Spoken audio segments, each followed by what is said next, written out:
Eu gostaria de agradecer a presença da doutora Cibele Germana aqui no nosso estúdio, ela que aceitou o convite e vai poder passar para vocês alguns temas muito importantes, principalmente nesta época do ano pela qual nós estamos passando. Cibele, frio, tempo seco, além disso, frio, tempo seco, a exposição que nós temos em ambientes muito mais fechados, próximos, acaba propiciando mesmo o aumento das infecções das vias aéreas superiores, as sinusites, as otites, tudo isso realmente piora nesta época do ano? Sim, em primeiro lugar, obrigada pelo convite, fiquei muito lisonjeada em estar aqui. Realmente, a época do ano é bem propícia para essas infecções e esses processos alérgicos, e sofre, é uma consequência de quadros, né? E uma desencadeia a outra. E a época é realmente a pior época para esses quadros de inflamação. Certo. Então a junção do frio, além da baixa umidade do ar e ambientes fechados, acabam fazendo com que as pessoas tenham muito mais esse tipo de infecção. Sim. A baixa umidade, o nariz seco, o contato de uma pessoa com outra em ambientes fechados, e tudo isso, e mais a temperatura, quente, o frio, então é uma coisa que piora bastante, desencadeia esses quadros de vias aéreas superiores. O que é a sinusite, doutora? A sinusite é uma inflamação dos seios paranasais e pode ter uma causa alérgica, uma causa viral, uma causa infecciosa, bacteriana, e está tudo interligado, né? Então, de um quadro de inflamação dos seios da face, que é a sinusite, a gente pode ter uma decorrente otite e amidalite. Uhum. Doutora, a sinusite, ela pode ser evitada? Qual é a principal causa dela? Sim, ela pode ser evitada. Uma das coisas que eu sempre falo para os pacientes é a higienização do seio, do nariz, né, com soro fisiológico, e a principal causa entra no quadro de uma rinite alérgica, desencadeia uma sinusite. Só que isso é uma coisa que a gente tem que fazer todos os dias, igual escovar dente, igual tomar banho, só que esse quadro, como ele não... dificilmente vai levar algum paciente a um quadro grave de óbito, então quando o paciente fica bom, ele esquece, e aí é um ciclo vicioso. A gente vê na internet alguns vídeos do pessoal fazendo a higienização do nariz. Aquilo impressiona muito, porque dá uma esguichada de um lado e sai um monte de catarro do outro. Isso daí pode ser feito? Tem que ter uma orientação? Como é isso, doutora? Pode ser feito, e o importante é que o seu médico oriente o jeito correto de fazer. Porque tem algumas coisas que podem acontecer, por exemplo, uma pressão no ouvido, na hora do jato que vai de uma narina para outra, isso pode causar uma otite. Então, tem algumas dicas, né? Sempre manter a cabeça reta e para baixo. A gente pode lavar o nariz com o soro fisiológico um alto volume, mas uma baixa pressão, para não dar pressão no ouvido e isso ocasionar uma otite. Mas não que, assim, às vezes alguns pacientes perguntam, doutor, isso não pode ir para o cérebro? Não, isso não pode, é só a causa do ouvido mesmo que é o principal. Eu, particularmente, nunca tive rinite, sinusite. Quando criança, tive até otite. Mas existe algum componente anatômico que faz com que as pessoas tenham essas sinusites com maior frequência, doutora? Sim, o desvio de septo. O desvio de septo é uma das causas é um componente anatômico e uma das causas de sinusites de repetição. E os pacientes que são alérgicos, que têm os quadros de rinite, eles podem ter um aumento que a gente chama de hipertrofia de corneto inferior do nariz, que é uma estrutura que todo mundo tem, mas ela fica aumentada devido ao quadro alérgico, leva a um quadro de inflamação e isso pode ocasionar uma sinusite de repetição. Certo. E as rinites, doutora? O que são as rinites? A rinite é um quadro alérgico, muito comum, 40% da população mundial apresenta um quadro de rinite, 25% no Brasil tem um quadro de rinite e é de fator hereditário, é um fator, se o pai tem uma rinite, o filho já tem 50% de chance de ter o mesmo processo, mas é um processo alérgico. Essas alergias que ocasionam a rinite, né? Elas são facilmente detectáveis ou é difícil você falar, ó, é isso que você tem de alergia, tem que tratar assim? Pra gente, otorrino é mais tranquilo, né? Então, a gente faz a avaliação, o exame físico, o paciente tem uma mucosa do nariz de uma coloração diferente, às vezes a coloração é de cor mais acinzentada, outros pacientes são degenerados, e mais a história clínica, né, a história que o paciente conta no dia a dia, a gente já consegue pensar num quadro de rinite alérgica. E aí a gente tem outros exames que a gente pode fazer, além do exame físico, tem o exame de nasofibroscopia, que é uma ótica que a gente consegue enxergar o interior do nariz, tem raio-x, tomografia, mas assim, a clínica é bem soberana e certo. A gente consegue identificar e junto com o exame físico. Como você falou que isto é alérgico, não tem cura, tem tratamento. Você vai tratar, vai piorar e nesta época do ano tende a piorar bastante. Exatamente, não tem cura e o paciente ele reluta em aceitar que esse quadro é crônico, porque assim, eu faço uma comparação para eles, uma pressão alta é crônica, um diabetes é crônico e se você não trata, você pode ter uma causa pior, um óbito ou um paciente diabético pode ficar cego, só que a rinite alérgica muito dificilmente vai levar a essas consequências trágicas. Então, quando o paciente fica bom, ele esquece. Aliás, todo mundo esquece, porque se fica bom, então passa corrido, não lava o nariz e é difícil entender que é uma doença crônica, mas não tem cura realmente. Só que o controle é um controle bem satisfatório. E deve incomodar demais. Você ficar com a rinite, ou está escorrendo, ou está entupido o nariz, aquilo obstruído, você fica angustiado com isso, né? A qualidade de vida da pessoa fica muito ruim, E principalmente nas crianças, isso pode trazer um distúrbio do aprendizado, o sono que não é o adequado, isso tudo tem uma consequência muito importante que vale muito a pena a gente dar atenção para não ter uma piora do quadro. E aqueles usuários crônicos dos medicamentos para desobstruir o nariz?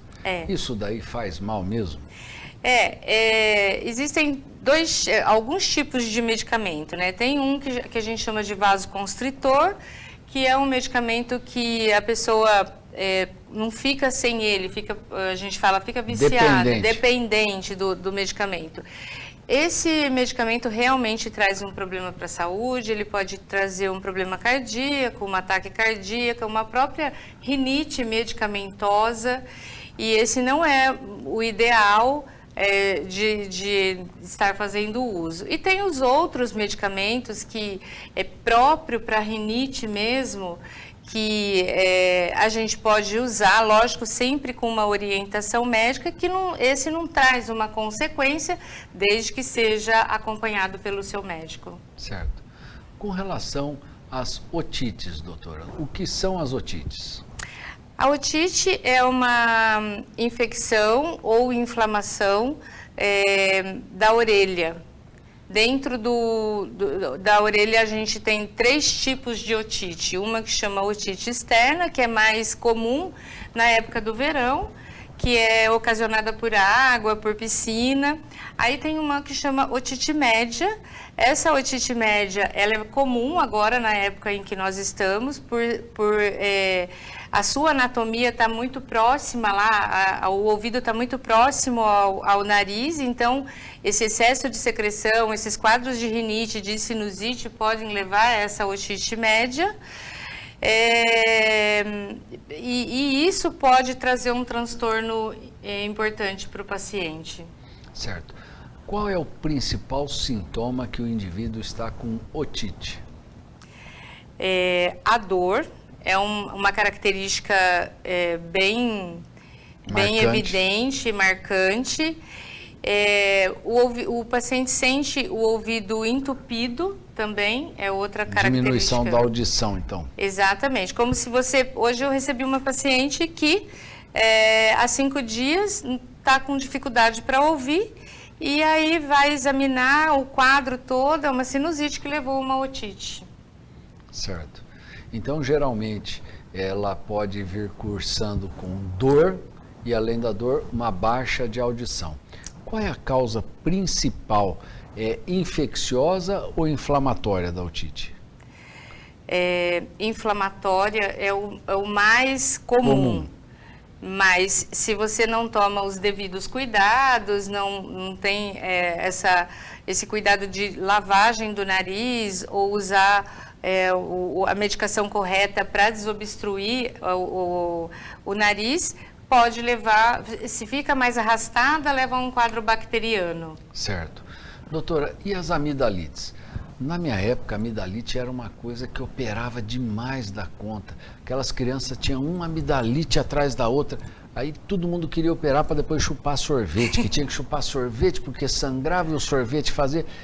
Hoje a gente não escuta mais falar de pessoas que operam das amígdalas. Mudou muito isso? Mudou sim, bastante.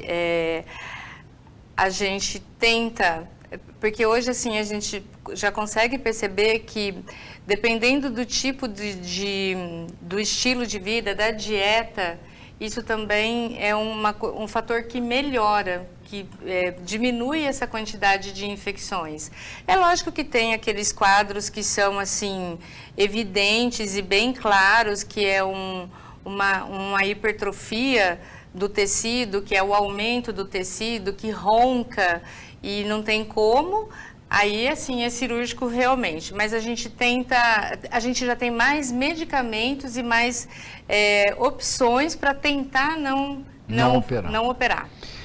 E operava tanto por quê? Porque a gama de medicamentos era tão pequena, como a senhora está dizendo, ou porque era o que tinha para o momento mesmo? Falava assim, está na moda, tem que operar, porque medicina tem muito disso.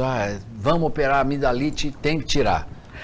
Então, eu acho que era o fator da moda mesmo, porque exatamente hoje eu recebi um paciente já de 68 anos e ele é um aposentado de um banco.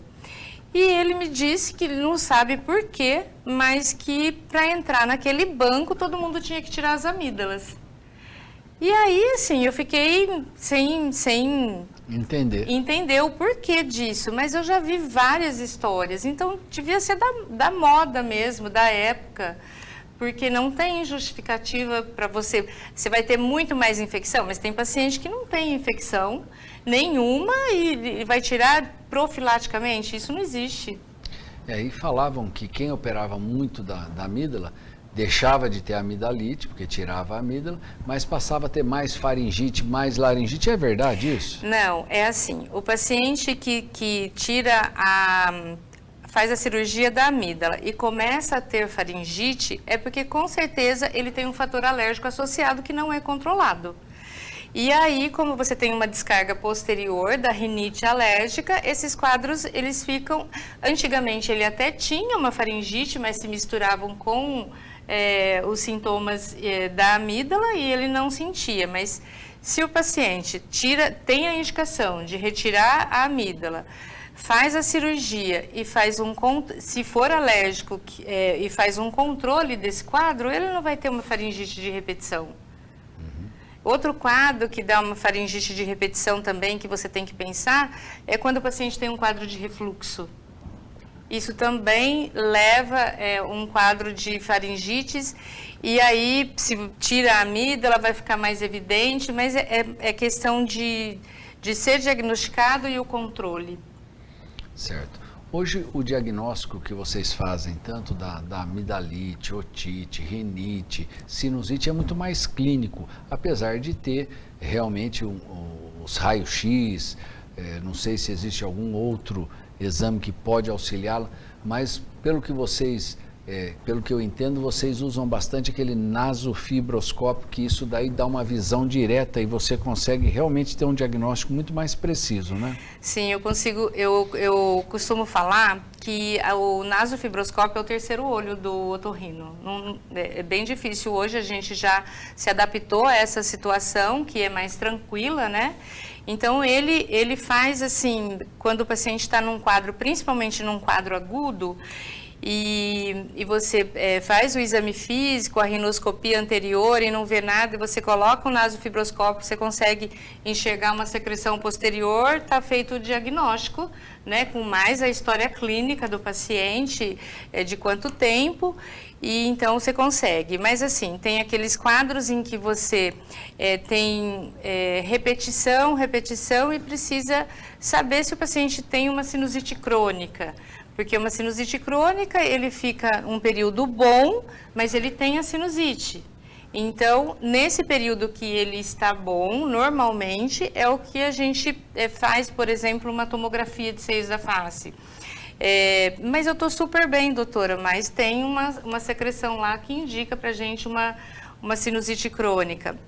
A otite, por exemplo, tem um quadro que a gente chama de otite secretora, que é mais comum em criança, dá em adulto também, mas ele também tem períodos em que fica super bem de saúde, não tem febre, não tem dor, não tem quadro clínico evidente, e você vai olhar a membrana. Existem alguns quadros em que a gente fica na dúvida, e tem um exame que chama impedanciometria, que você vai medir a pressão de dentro da orelha média e você consegue saber. Então, esses exames auxiliam bastante a gente. E sabe que muitas vezes, Cibele, esses quadros são tão intensos que o indivíduo passa até aquela rouquidão. O cara não consegue, ou até a afonia, fica sem conseguir falar. Ela atinge até as cordas vocais? Sim, atinge. E assim, esse quadro de ficar afônico ou uma disfonia, que é a rouquidão, pode ser em consequência esse excesso de secreção que deixa as pregas vocais inchadas, que são edemaciadas. Pode ser pela tosse excessiva. O próprio quadro de refluxo também é como se ele estivesse traumatizando as pregas vocais, também pode dar esse quadro de rouquidão. E aí você tem que, junto com a história clínica, fazer a diferenciação do diagnóstico. Nós tivemos aí há 2 semanas atrás uma quantidade muito grande de crianças com essas infecções de vias aéreas superiores. Algumas até sendo internadas pelo tamanho que foi a coisa. Na escola dos meus netos, 2, 3 de cada sala ali acabaram faltando na escola. Houve alguma virose, algo que fez aí a população inteira ter essas infecções? O que a gente observa é assim, além de estarmos no período bem propício para isso, a gente pensa o seguinte: essas crianças, elas ficaram muito tempo na quarentena, né? Sem ir na escola, sem ter contato com ninguém. Então, a imunidade dessas crianças ficou com um fator prejudicial muito grande. E agora a gente está tendo essa quantidade. Ainda estamos com esse monte de pacientes com essas infecções bem arrastadas. Então, eu acho que é por conta de que, associado o tempo, mais esse período que não teve houve exposição dessas crianças. Exatamente. Olha, doutora, eu acredito que nós tenhamos falado aí de uma maneira clara, desde a sinusite, rinite, otite, amidalite, faringite. Então, eu acredito que o nosso telespectador pôde entender que está muito interligado e que é uma área da otorrinolaringologia, mas mesmo assim, eu gostaria que a senhora deixasse uma mensagem para o nosso telespectador. Eu sempre costumo, quem é meu paciente, eu acho que olha para mim, paciente antigo, olha e fala assim, lavar o nariz com soro fisiológico. Isso é a melhor prevenção que existe ainda hoje em dia. É uma coisa prática, é uma coisa barata. E você pode fazer um soro caseiro para lavagem nasal, e é o que alivia bastante e ajuda que esse quadro não fique recorrente. Mas é aquela história, sempre a gente fica bom e esquece, mas assim, a minha mensagem vamos tratar das nossas vias aéreas do mesmo jeito que a gente trata do nosso dente, né, do nosso corpo. Então, vamos dar um pouquinho mais de atenção lavando o nariz com a solução fisiológica. Diariamente. Diariamente. Uma vez ao dia é o suficiente, doutora? Uma vez ao dia, a gente já está ficando muito feliz. Duas... extremamente feliz. A felicidade é extrema. Tá certo. Eu gostaria imensamente de agradecer a presença da doutora Cibele aqui no nosso estúdio. Ela gentilmente aceitou o convite, pôde passar essas informações importantes para vocês. Agradecer a você, nosso telespectador, e convidá-los para que na semana que vem estejamos juntos aqui para mais um Prevê Saúde. Tchau.